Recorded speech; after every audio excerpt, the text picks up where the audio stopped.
அனைவருக்கும் வணக்கம். பாரதி பாஸ்கர் விட்ட இடத்திலிருந்து நான் தொடர எண்ணுகிறேன். இறந்த காலத்தை நிகழ்காலமாக்குவதுதான் எழுத்து. இந்த அரங்கில் ஒவ்வொருவரும் பேசும் பொழுது இது ஜூன் மாதம் 23ஆம் தேதி 2024ஆம் ஆண்டு என்று என் நினைவில் இல்லை. நான் முழுக்க 1887 1895ஆம் ஆண்டு காலத்தில்தான் நின்று கொண்டிருக்கின்றேன். அன்றைக்கு மதுரை எப்படி இருந்திருக்கும் என்று அடிக்கடி நான் யோசிப்பதுண்டு. ஏனென்றால் பெரியார் அணை என்பது அவ்வளவு எளிதாக கட்டப்படவில்லை. ராஜபாளையத்திற்கு அருகில் இருக்கின்ற சிவகிரி மலையில் உற்பத்தியாகும் பெரியாறு நதி, அன்றைக்கு அது திருநெல்வேலி மாவட்டத்தில் இருந்தது. மெட்ராஸ் பிரசிடென்சியின் ஆட்சி பகுதியாக இருந்தது. அப்படியென்றால் நமக்கு சொந்தமான நதி, நம்மிடத்தில் உற்பத்தியாகும் நதி மேற்கே ஓடி அரபிக்கடலில் கலந்து வீணாகின்றது என்று நாம் நினைத்து கொண்டோம். இன்றைக்கு அது நம்மிடம் இல்லை. சிவகிரி மலையிலிருந்து 1 கிலோமீட்டர் மேலே சென்றாலே கேரளாவினுடைய வனத்துறை வந்துவிடும். இன்று ஆறு உற்பத்தியாகின்ற இடமும் நம்மிடம் இல்லை, அணை இருக்கின்ற இடமும் நம்மிடம் இல்லை. சிவகிரியில் உற்பத்தியாகின்ற நதியை, மேற்கு நோக்கி சென்று கொண்டிருக்கின்ற ஒரு நதியை கிழக்கு நோக்கி கொண்டு வருவதற்கு உலகத்திலேயே நதியினுடைய போக்கை மாற்றுகின்ற எண்ணம் முதன்முறையாக தமிழர் ஒருவருக்கு வந்திருக்கின்றது என்பதுதான் இந்த அணையினுடைய முதல் சிறப்பு. ஆங்கிலேயர்களுடைய அத்தனை ஆவணத்திலும் இந்த அணை திட்டத்திற்கான கரு மூலம் எங்கிருக்கிறது என்றால், பென்னிக்கு கூட தன்னுடைய ஆவணம் ஒன்றில், ஒரு கடிதம் ஒன்றில் குறிப்பிட்டிருப்பார், முத்து இருளப்ப பிள்ளை. அவர்கள் இருளப்ப என்பதை அருளப்ப என்று சொல்லியிருப்பார்கள்.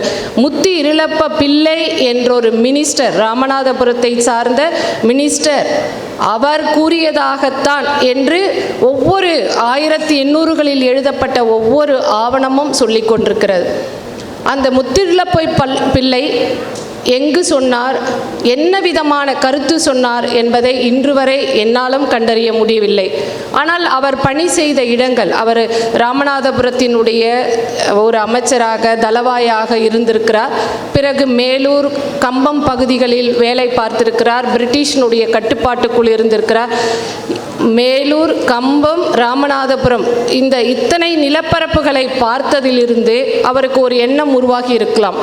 ராமநாதபுரம் போன்ற ஒரு வறட்சியான பகுதி, மழை பெய்தால் மட்டுமே பயிர் செய்ய முடியும் என்ற ஒரு நிலைமையை மாற்றுவதற்காக அவர் கம்பத்தில் இருக்கும் பொழுது ஏதோ ஒரு காலகட்டத்தில் மேற்கே மலைமேல் சென்று அங்கு காட்டாராக ஓடிக்கொண்டிருக்கின்ற பெரியாரை அவர் பார்த்திருக்கலாம். அப்பொழுதுதான் அவருடைய எண்ணத்தில் இந்த திட்டம் உருவாகி இருக்கக்கூடும். அப்படி உருவான ஒரு திட்டத்தை 1800களில் திண்டுக்கல்லில் இருந்து மதுரை கலெக்டரேட் என்று ஒரு புது மாவட்ட பிரிவு உருவான பிறகு, மதுரை பஞ்சத்திலும் வறட்சியிலும் இருப்பதை தவிர்க்க எண்ணிய ஆங்கிலேய கலெக்டர்கள் அந்த திட்டத்தை மீண்டும் கையில் எடுக்கிறார்கள். இதுதான் பெரியார் அணையினுடைய தொடக்கம். இது 100 வருஷ திட்டம். 1800லேருந்து திட்டம் போட்டு தான் 1895 அணையை கட்டி முடிக்கிறாங்க. அப்படி கட்டி முடிக்கும்போது தான் பாரதி பாஸ்கர் சொன்ன மாதிரி இம்பாசிபிள் அப்படின்னு சொன்னாங்க இல்லைங்களா. அப்போவே ஒரு பிரிட்டிஷ்காரை போய் சொல்லிட்டு வந்துட்டான். மலை மேலே போய் பார்த்து அந்த அடர்ந்த காடம், வெர்ஜின் ஃபாரஸ்ட்ன்றான், மனிதர்களே நுழையாத புத்தம் புதிதாக வனம், அடர்ந்த வனம், விலங்குகளும் தாவரங்களும் மட்டுமே இருக்கின்ற ஒரு அடர்ந்த காட்டுக்குள் ஓடிக்கொண்டிருக்கின்ற இந்த நதியை ஒருபோதும் நம்ம பக்கம் திருப்பி அணை கட்ட முடியாது என்று கால்டுவெல் என்ற ஒரு மதுரை மாவட்டத்தினுடைய என்ஜினியர் போய் வந்து சொல்கிறார். அவர் சொன்ன பிறகு கூட பாரிஷ் அப்படின்னு ஒரு கலெக்டர் இருந்திருக்கார். ஏன் இதெல்லாம் சொல்கிறேன்னா, நம்ம இன்றைக்கி வந்து காந்தி சுதந்திரம் வாங்கி கொடுத்தார் அப்படின்னு சொல்லிட்டு மொத்த இந்திய சுதந்திர போராட்டத்தையும் காந்தி என்ற ஒரு தனிநபர் மேலே நம்ம வந்து தூக்கி வைக்கிறோம். அதற்கு பின்னால் எத்தனை லட்சக்கணக்கான தியாகிகளினுடைய பெயர்கள் மறைந்திருக்கின்றது அல்லது சேர்ந்திருக்கின்றது. அப்படித்தான் பென்னிக்விக் என்ற இந்த மாபெரும் மனிதனிற்கு பின்னால் 100 ஆண்டுகள் முயற்சி செய்தவர்களுடைய பெயர்கள் இருக்கின்றது. இதில் மிக முக்கியமானவர், முதல் நம்பிக்கை நட்சத்திரம் என்றால் பாரிஸ் தான். மதுரையினுடைய கலெக்டராக அவர் பொறுப்பேற்றவுடன் மதுரையினுடைய நீர் வளங்களை போய் பார்க்குறார். வருஷத்தில் 2 மாதம் 3 மாதம் மழை தண்ணி இருந்தாலே அதிகம். மீதி நாளெல்லாம் வறண்டு கிடக்கின்ற கண்மாய்களும் கால்வாய்களும், வைகையில் வெள்ளம் என்பது அரிதினும் அரிதாக இருக்கிறது. அப்போ அவர் சொல்கிறார், இந்த கால்டுவெல் ஒரு ரிப்போர்ட் கொடுத்தாரு, அதை என்ன ரிப்போர்ட் எடுத்துகிட்டு வாங்கன்னு. அப்போ அதில் வந்து சொல்கிறார், அந்த ரிப்போர்ட்டை வாங்கி படித்த உடனே அதில் அவர் தெளிவாக எழுதியிருக்கார், ஒருபோதும் இந்த திட்டம் வந்து சாத்தியப்படவே படாது அப்படின்னு எழுதி வச்சுருக்கார். இதை பார்த்துட்டு ஒரு வழக்கமான கலெக்டராக இருந்தால் என்ஜினியர் சொல்லிட்டார், ஏன்னா கலெக்டர் வந்து என்ஜினியர் கிடையாது, அவரே சொல்லிட்டாரு. அப்போ இது சாத்தியம் இல்லை என்று தான் அவர் முடிவு பண்ணி வேறு வழி என்ன அப்படின்னு யோசிச்சிருப்பாங்க. ஆனால் பாரிஸ் என்ன பண்ணுறாருன்னா, தன்னோட மொத்த டீமையும் கூட்டிகிட்டு மேற்கு தொடர்ச்சி மலைக்கு போகிறார். இன்னொரு விஷயம் தெரியுங்களா, அப்போ அது பெரியாருன்னே நிறைய பேர் பிரிட்டிஷ்காரங்களுக்கு தெரியாது. வர எல்லா ரெக்கார்ட்லேயும் அதை சுருளி ஆறுன்னு எழுதுகிறாங்க, வைகைன்னு எழுதுகிறாங்க, பெயர் தெரியாத ஒரு காட்டாறு டர்புலண்ட் ரிவர் அப்படின்லாம் எழுதி வச்சுருக்காங்க. அப்புறம் அவர் மேலே போகிறார். போய் ஆய்வு செய்திருக்கிற இடத்துலையே அங்கே இருக்கிற கொசுக்களாலும் ஈரத்தாலையும் அவர் கடுமையான காய்ச்சல் வந்துடுது. காய்ச்சல்லேருந்து அவரால் நடக்கக்கூட முடியல, தூளி கட்டி தான் மலை மேலேருந்தே தூக்கிட்டு வராங்க. அவர் பிழைப்பாருன்ற நம்பிக்கையே இல்லாமல் தான் மதுரையில் கொண்டு வந்து சேர்க்குறாங்க. ஆனால் அப்பொழுதும் அவருக்கு வந்து மீனாட்சியினுடைய ஆசீர்வாதம் இருந்திருக்குன்னு நினைக்கிறேன். யாரெல்லாம் பெரியார் நதியை பற்றி பேசியிருக்கிறார்களோ, எங்கோ கடலை நோக்கி ஓடிக்கொண்டிருக்கின்ற நதியை மதுரைக்கு கொண்டு வர வேண்டும் என்று யாரெல்லாம் நினைத்தார்களோ அத்தனை பேருக்கும் மதுரையினுடைய அரசியின் ஆசீர்வாதம் இருக்கின்றது. உயிர் பிழைக்கவே முடியாது என்று சொல்லி தூக்கி கொண்டு வந்து போட்ட பாரிஸ் பிழைத்தெழுகிறார். அவர் அடுத்தும் ஓயவே இல்லை. அடுத்து 2-3 மாதங்களில் இன்னொரு குழுவையே மலைக்கு அனுப்பி ஆய்வு செய்ய சொல்கிறார். அதற்கான சாத்தியங்கள், அதுக்காக கடிதம் எழுதுகிறாங்க. ராமநாதபுரத்து அரசி மங்களேஸ்வரி நாச்சியாருக்கு எழுதுகிறாங்க, இந்த நதியை வந்து ராமநாதபுரத்துக்கும் நாங்கள் கொண்டு வரோம், ஆய்வு செய்வதற்காக நீங்களும் ஆகிற செலவில் பாதி செலவை ஏற்றுக்கோங்கன்னு. அப்போ ராமநாதபுரம் போர்களால் நலிவுற்று மிக கடுமையான பணத்தட்டுப்பாட்டில் இருந்த ஒரு காலகட்டம். அப்போ அவங்க சொல்கிறாங்க, எங்களால் வந்து அரசாங்கத்துக்கு செலுத்த வேண்டிய வரியே செலுத்த முடியாமல் இருக்குது, ஆய்வுக்காக எங்களால் பணத்தை ஒதுக்க முடியாது என்று ராமநாதபுரத்தினுடைய அரசி மறுக்கிறார். இதோடு இது நிற்கல. 1808 1827, 35, 40, 45, 50 அப்படின்னு எப்பெல்லாம் பஞ்சம் வருதோ, எப்பெல்லாம் மதுரைக்கு தண்ணி தேவை, ராமநாதபுரத்துக்கு தண்ணி தேவை அப்படின்ற கட்டாயம் எழுகிறதோ அப்பொழுதெல்லாம் பிரிட்டிஷ் அரசாங்கம் தன்னுடைய முயற்சியை நிறுத்தவே இல்லை, தொடர்ந்து நடந்துக்கிட்டே இருக்கு.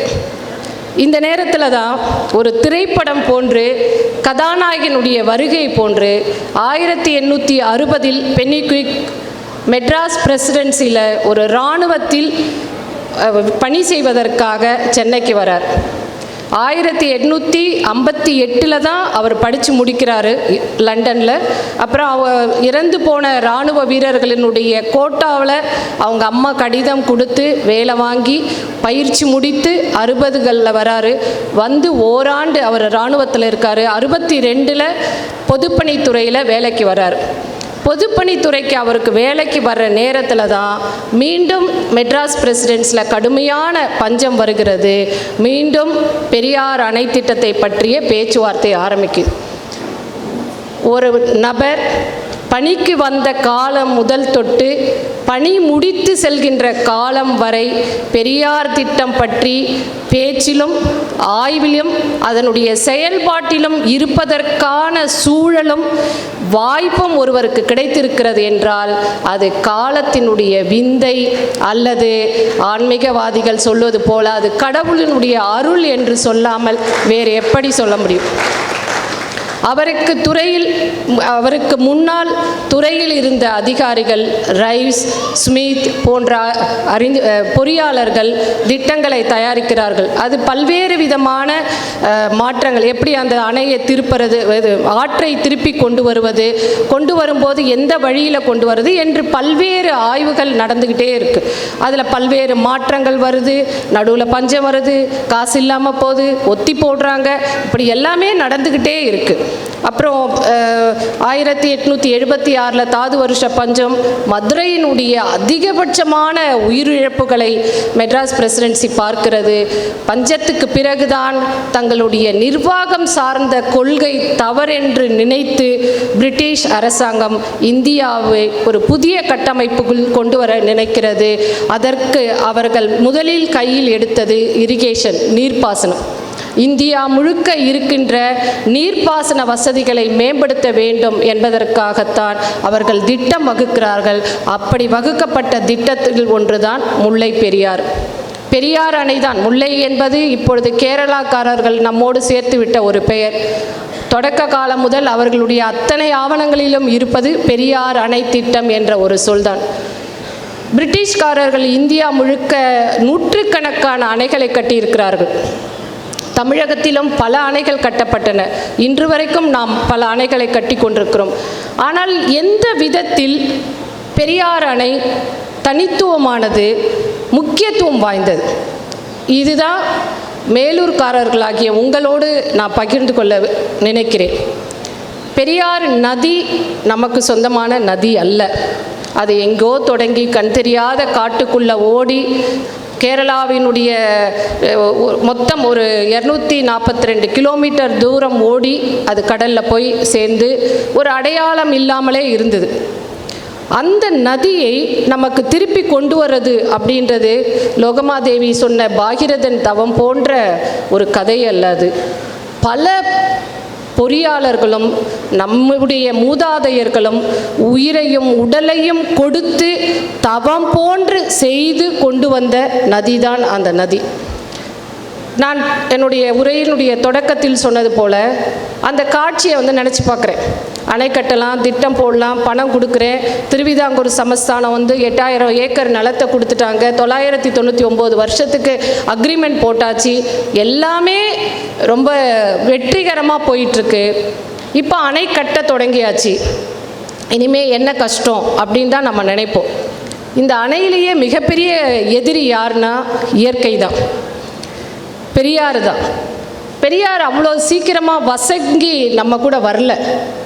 அது அவ்வளோ எளிதாக தன்னுடைய போக்கை மாற்றிக்கொள்வதற்கு ஒத்துக்கல. அது நான் என்ன ஓடுறேன், 400 அடி 500 அடி அகலத்தில் ஓடுறேன், என்ன நீ ஒரு தடுப்பு சுவர் வச்சு கட்டி கொண்டு வந்துடுவியா அப்படின்னு அது சவால் விட்டுக்கிட்டே இருந்துச்சு.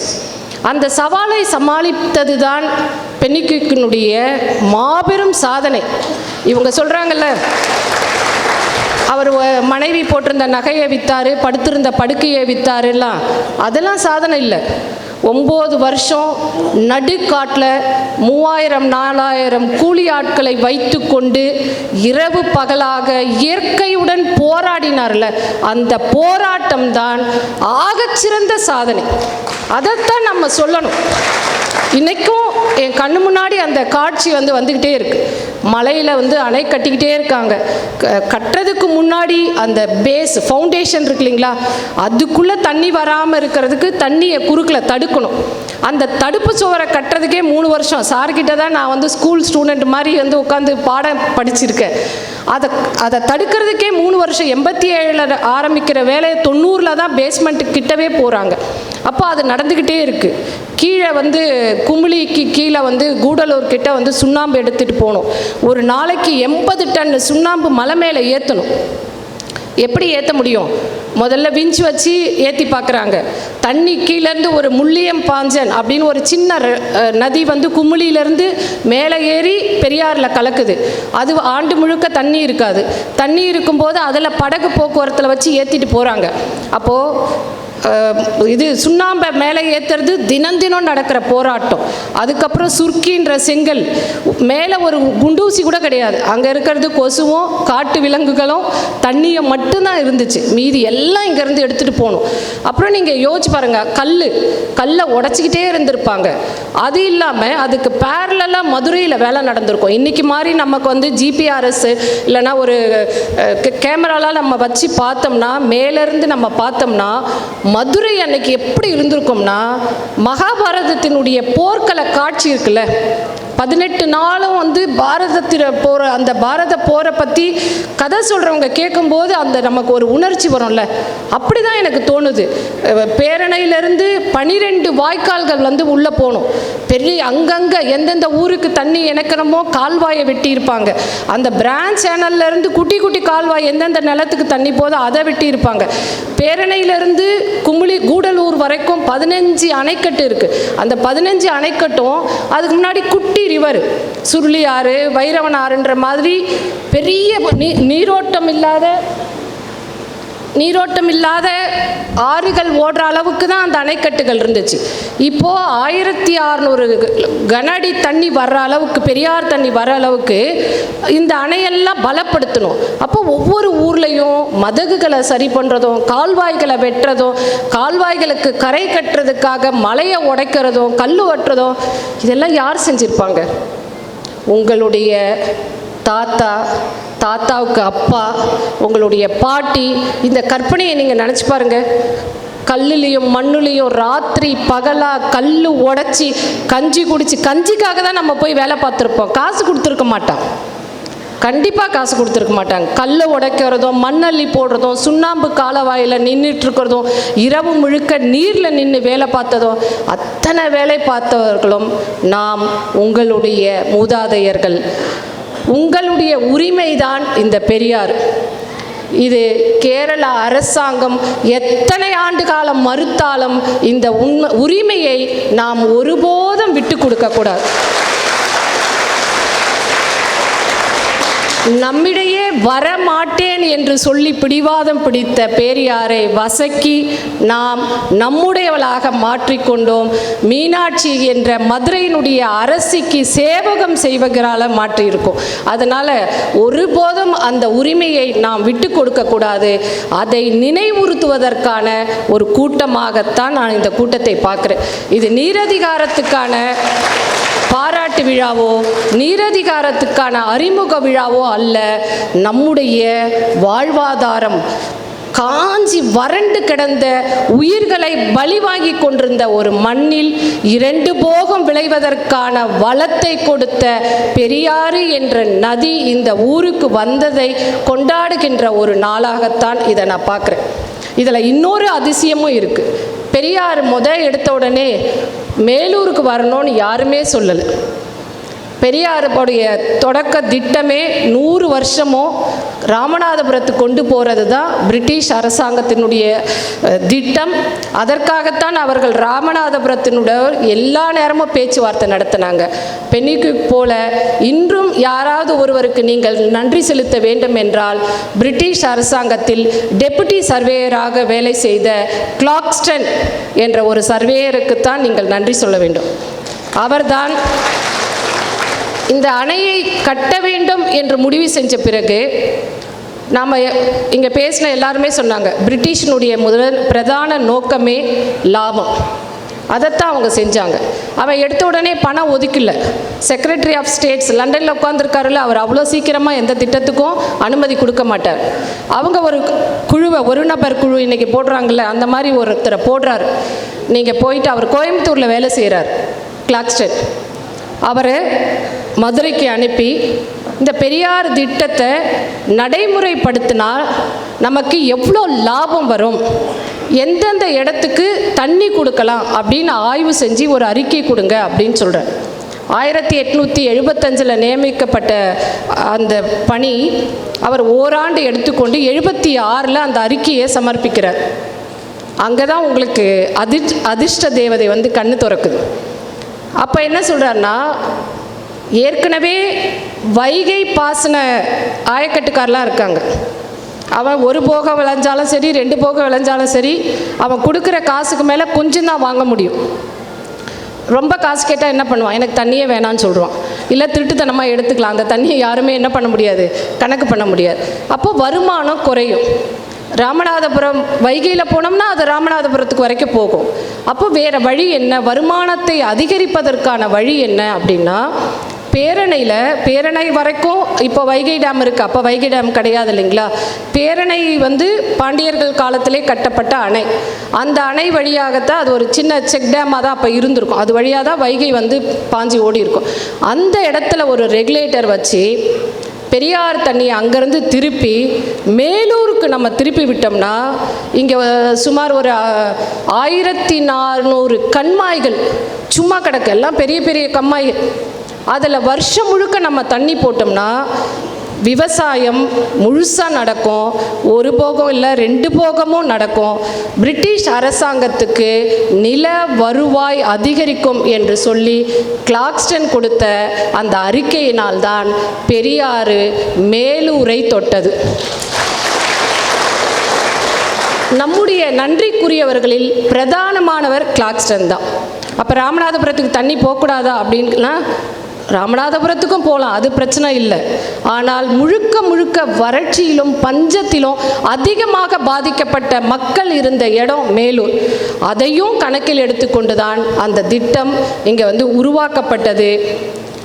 இப்படி ஒரு நதியினுடைய கதையோடு பார்க்கும்போது பல விதங்களில் பெரியார் நதிக்கான தனித்துவத்தை நம்ம பார்த்துக்கிட்டே இருக்கலாம். தமிழ்நாட்டில் மேட்டூர் டேம் இருக்குது, காவிரி இருக்குது. காவிரியே வந்து ஆர்த்தர் காட்டனே பாராட்டிட்டார். உலகத்தினுடைய முன்னோடியான முதல் நீர்ப்பாசன என்ஜினியர் வந்து பாராட்டியிருக்கார். இத்தனை அணைகள் இருந்தால் கூட இந்த பெரியார் என்பது தன்னுடைய பாதையிலிருந்து விலகி வந்து வாழ்வதற்கே போராடி கொண்டிருந்த மக்களுக்கு உயிர் கொடுக்கின்ற ஒரு நதியாக இருக்கிறது. அதனால தான் வைகை ஆற்று நதிக்கரை நாகரிகம் என்று மதுரையை எல்லாரும் புகழ்ந்து கொண்டிருக்கும் போது நான் அதை பெரியாற்றங்கரை நாகரிகத்தினுடைய தொடர்ச்சி என்று முதன்முறையாக என்னுடைய நாவலில் எழுதியிருக்கிறேன். இந்த நாவலை நான் முடித்திருக்கிற கடைசி வரியும் வைகை இனி வாழும், நான் அதை தான் சொல்லியிருப்பேன். வைகை நதியே இனிமேல் வாழணும்னா அதுக்கு யார் வரணும் அப்படின்னா பெரியார் தான் வரணும். அப்படிப்பட்ட பெரியாரை இன்றைக்கு அரசியல் கட்சிகள் பந்தாடி கொண்டிருக்கின்றன. நம்ம இங்கே தான் ரொம்ப கவனமாக இருக்கணும். ஒரு இலக்கிய புத்தகமோ எழுத்தோ சமகால பிரச்சனைகளோடு எந்த இடத்தில் ஒன்றி போகிறது, எந்த புத்தகம் நமக்கான தீர்வை சொல்கின்றது அப்படின்றது தான் அந்த புத்தகத்துக்கான முக்கியத்துவத்தை அதிகரிக்கும். நீரதிகாரம் வெறும் வரலாற்றை மட்டும் சொல்லலை, நம்மளுடைய உரிமைகளை மீட்பதற்கான ஒரு வழியும் சொல்லுது. இன்றைக்கு வரைக்கும் இப்போ ஒரு மாதமாக நீங்கள் பார்த்துருப்பீங்க, பெரியார் பற்றி கேரளா மீண்டும் அதற்கு இடையில் ஒரு அணை கட்டுவதாகவும், ஆனால் அதற்கு மத்திய அரசு ஒத்துக்கொள்ளாததால் அந்த கூட்டம் தற்காலிகமாக தள்ளி வைக்கப்பட்டிருக்குன்னு சொல்லிட்டு, இதற்கு பின்னணியில் ரொம்ப மலிவான அரசியல் தான் இருக்குது. கேரளாவில் அங்கே இருக்கின்ற அரசியல்வாதிகளும் சில இயக்கங்களும் நமக்கு எதிராக தொடர்ந்து இந்த பிரச்சனையை எழுப்பிக்கிட்டே இருக்காங்க. திரு அமல்ராஜ் போன்றவர்கள்லாம் அரசியல் ஒரு பக்கம் இருக்கட்டும், அதை போராடி வென்றெடுப்பதும் நீதிமன்றங்கள் மூலமாக நமக்கான நியாயத்தை சாத்தியப்படுத்துவதும் தனி. ஆனால் இன்னொரு வழி இருக்குதுன்னு சொல்கிறாங்க. இந்த 136 அடி உயரத்தில் தண்ணி எப்போவுமே தேக்கி வச்சுட்ருக்கோம்ல, 135 வருஷமாக அந்த தேக்கி வைக்கப்பட்ட தண்ணி அப்படியே தான் இருக்குது. அந்த தண்ணி ஏன் பயன்படுத்தக்கூடாதுன்னு ஒரு அருமையான யோசனை சொல்கிறார். அதுக்கு நீங்கள் கேரளா கிட்ட போக வேண்டியதே இல்லை. நம்மளுடைய கூடலூர் மலைப்பகுதியிலிருந்து அப்படியே போனோம்னா அந்த கால்வாய் வழியாக ஓட்டை போட்டு ஒரு சுரங்கத்தை வச்சு தண்ணி எடுத்துகிட்டு வந்தாலே இங்கே இருக்கின்ற இன்னும் 1 லட்சம் ஏக்கருக்கு தண்ணி கொடுக்க முடியும் அப்படின்னு சொல்கிறார்.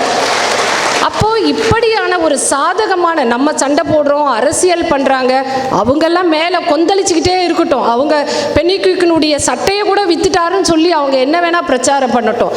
ஆனால் பெரியார் உங்களுடைய ஆதாரம்.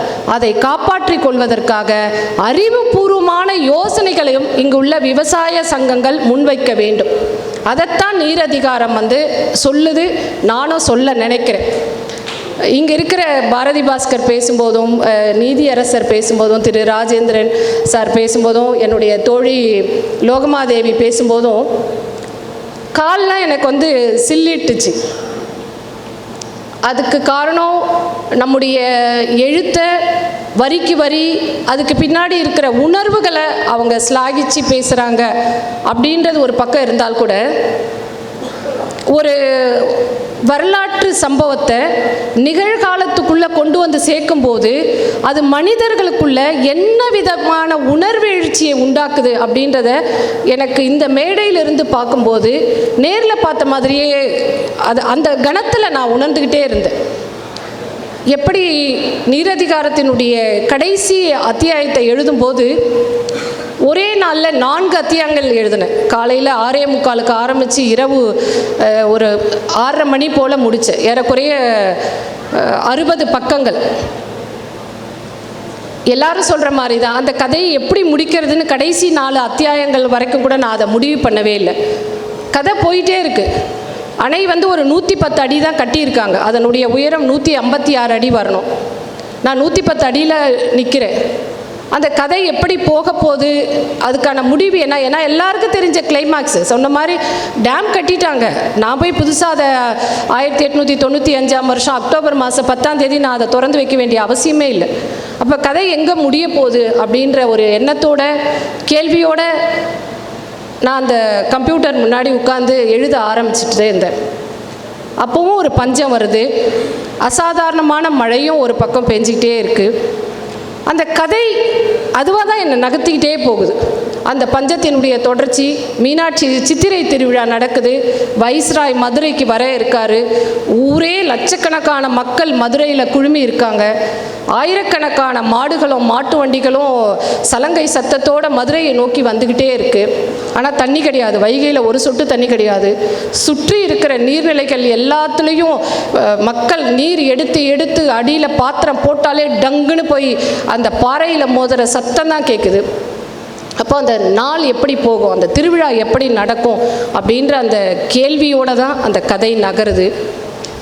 கட கட கட கட கடன்னு அது என்னுடைய கையை பிடித்து யார் எழுதினார்களோ அல்லது பென்னிக்விக் அந்த கதையை எனக்கு சொன்னாரா, இது எதுவுமே என்னால் சொல்ல முடியாது. ஆனால் அதுதான் ஒரு எழுத்தாளராய் இருப்பதற்கான அற்புதமான தருணமாக நான் பார்க்கிறேன்.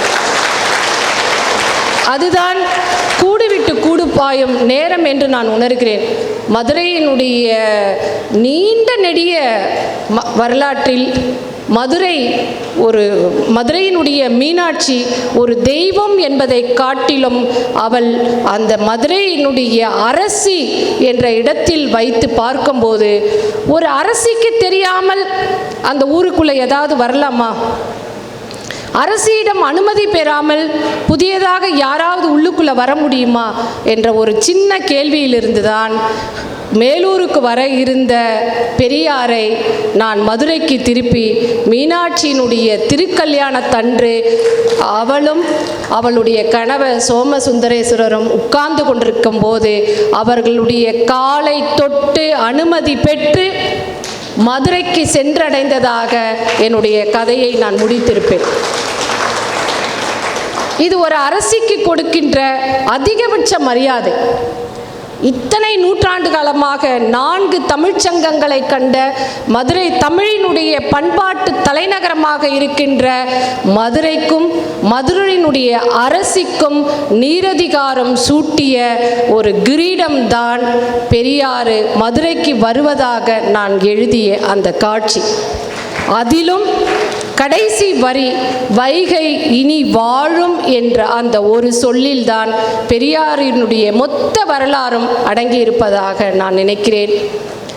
மதுரையோடு சேர்ந்து மேலூருக்கும் மாபெரும் பங்கு இருக்கின்றது. மீனாட்சியும் பெரியாரும் உங்கள் கைகளில், இருவரும் உங்கள் கைகளில் இருக்கும் பொழுது நீரதிகாரமும் உங்களுடைய நூல், அதை உங்களின் பொறுப்பில் இந்த மேடையில் விட்டு செல்கிறேன். இப்படி ஒரு நெகிழ்ச்சியான தருணத்தை எனக்கு ஏற்படுத்தி கொடுத்த அப்பா வேலாயுதத்தை எந்த வார்த்தையில் சொல்லி நன்றி கூறினாலும் அது பொருத்தமுடையதாக இருக்காது. ஆனால் ஒரு பெரிய ஆச்சரியம், ஒரு எழுத்தாளரினுடைய மனநிலை அல்லது அவருக்கு செய்யக்கூடிய மாபெரும் அங்கீகாரம் என்னவாக இருக்க முடியும் என்பதை ஒரு வாசகராக அவரால் உணர முடிகின்றதில்லை. அந்த இடத்தில்தான் அவர் வெற்றி பெறுகிறார். இந்த நூலுக்கு இந்த மண்ணில் இந்த மக்கள் முன்னால் பெரியதுரை என்ற பெண்ணிக்குயினுடைய 5வது மகளாக, உங்களுடைய கதாநாயகனுடைய 5வது மகளாக என்னுடைய நன்றியை தெரிவித்துக் கொள்கிறேன். நன்றி.